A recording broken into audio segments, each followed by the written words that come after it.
일일 설교하겠습니다. 오늘 준비 찬송은 사라져야만 하는 예배 문화다 라는 제목입니다. 마가복음 16장 1절에서 6절입니다. 안식일이 지나며 막달라 마리아와 야고보의 어머니 마리아와 또 살로메가 가서 예수께 바르기 위하여 향품을 사다 두었다가 안식 후 첫날 매우 일찍이 해도 든 때 그 무덤으로 가며 서로 말하되 누가 우리를 위하여 무덤 문에서 돌을 굴려주리오 하더니 눈을 들어본즉 돌이 벌써 굴려졌으니 그 돌이 심히 크더라. 무덤에 들어가서 흰 옷을 입은 한 청년이 우편에 앉은 것을 보고 놀라매 청년이 이르되 놀라지 말라. 너희가 십자가에 못 박히신 나사렛 예수를 찾는구나. 그가 살아나셨고 여기 계시지 아니하리라. 보라, 그를 두었던 곳이니라. 아멘.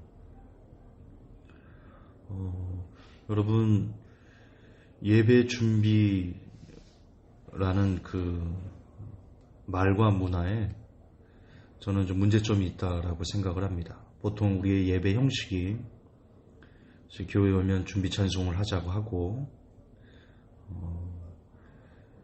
그리고는 예배를 드리기 위해 마음을 정결하게 합시다 라고 말합니다.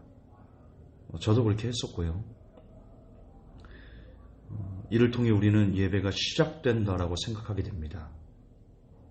그리고 그 의식이 끝나면 예배가 끝났다라고 생각하게 됩니다. 저는 그것이 가장 큰 문제다.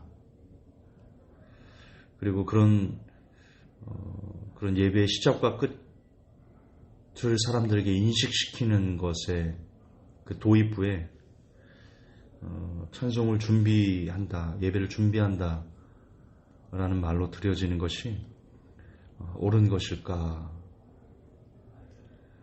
이게 잘못됐다라고 말하기보다는 좀 더 하나님 마음에 합한 어떤 예배자로서 삶을 살아가는 데 있어가지고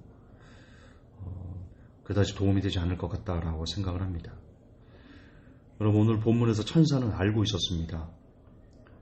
그 여인들이 어떤 마음으로 주님께 나아오는지 보시면 왜 왔니? 묻지 않습니다. 누구를 찾니? 묻지 않습니다. 천사는 그 여인들을 보고는 너희들이 나사렛 예수를 찾는구나 라고 말합니다. 알고 있었습니다. 왜 왔는지.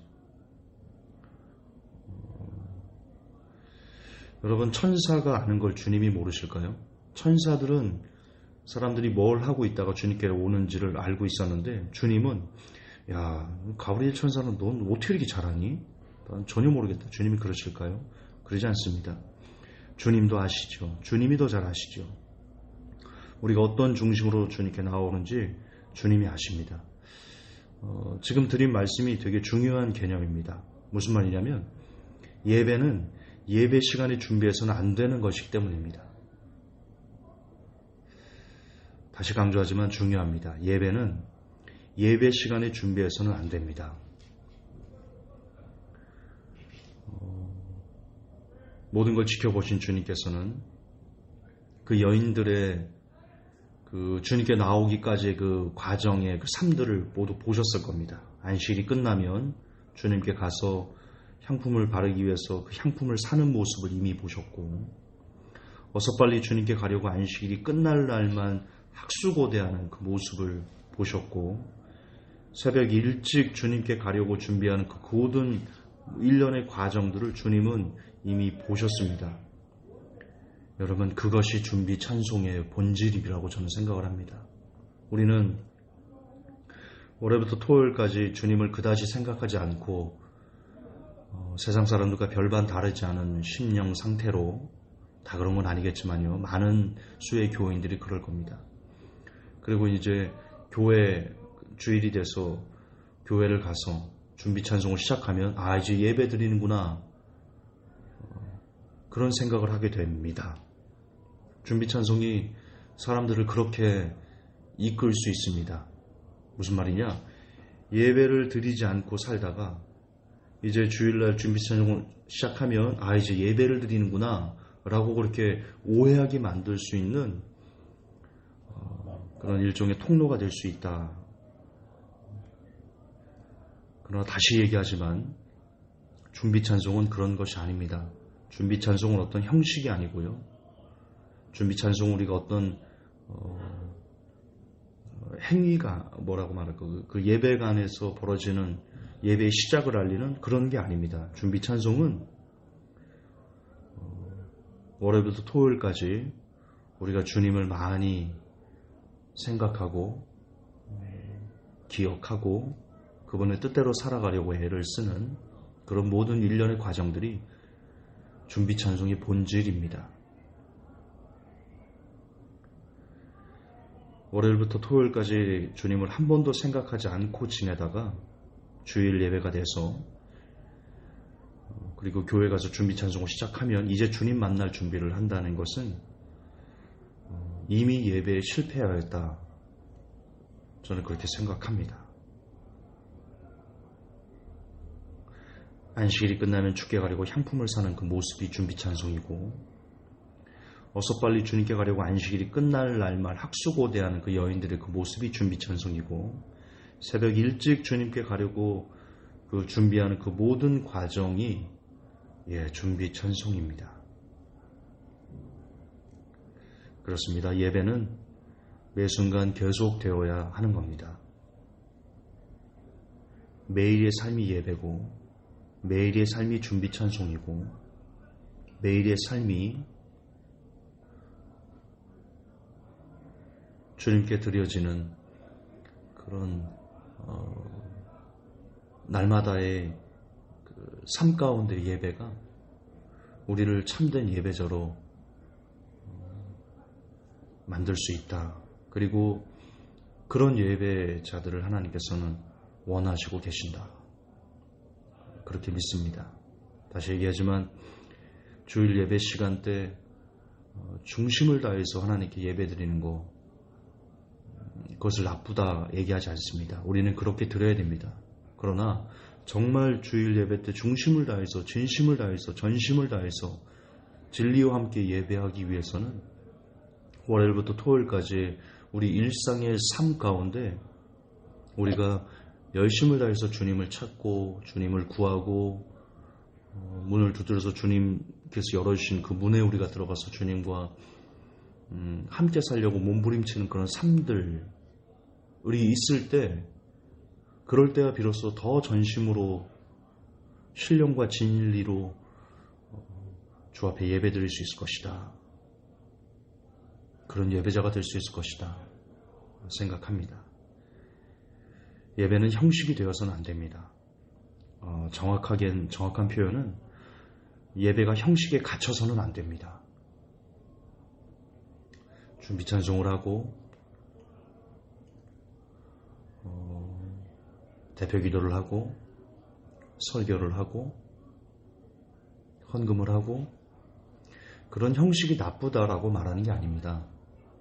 그런 형식이 틀렸다라고 말하는 것도 아닙니다. 그러나 그런 형식에 갇히다 보면 더 중요한 본질을 우리가 잊어버릴 수 있다.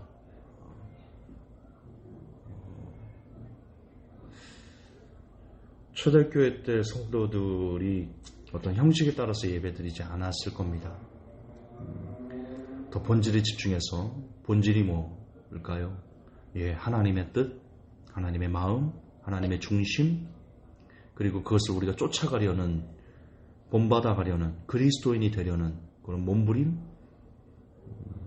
그게 본질이죠. 오늘날 우리의 예배는 너무 형식에 치우쳐 있다. 그렇게 작은 반성을 해봅니다. 여러분, 준비 찬송이란 언어, 말, 저는 사라져야 할 예배 문화다라고 생각을 합니다.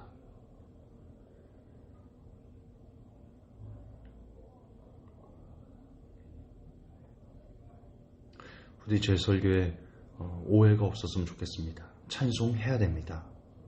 찬송하는 거 얼마나 행복한 일입니까? 아름다운 일입니까? 그런데 그것이 준비라는 말이 되어야 때, 예배가 시작된다,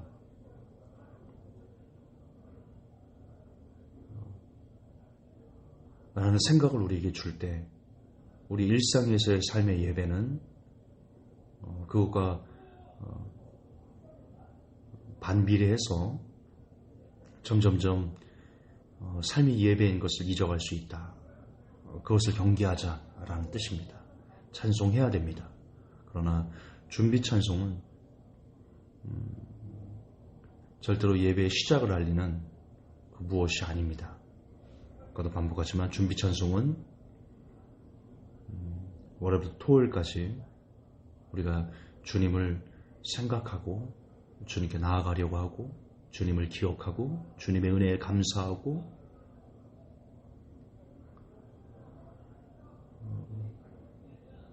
그런 삶들이 준비 찬송이다. 부디 이 설교에 다치는 분이 없기를, 다치라고 한 드린 설교 아닙니다. 우리가 좀 더 본질에, 예배의 본질에 집중하자라는 것입니다. 잘 새겨듣는 그리고 이해해 주시는 그런 시간이 되었으면 좋겠습니다. 하나님, 준비 찬송의 본질, 예배의 본질을 깨닫는 그런 시간 되길 원합니다. 예배는 주일에만 그 한 시간에만 집중해서 드리는 것이 아니라 예배는 우리의 삶 가운데 매일 매 순간이 우리가 예배자가 되어야 한다는 것을 여러 차례 설교했지만 또 한 번 설교해 봅니다. 먼저는 제가 그런 예배자가 되게 하시고 이 메시지는 모든 성도들이 삶 가운데 예배를 회복하는 그 은혜가 있게 하셔서 매일매일의 삶이 준비 찬송되게 하여 주옵소서. 예수님 이름 받도록 기도합니다. 아멘.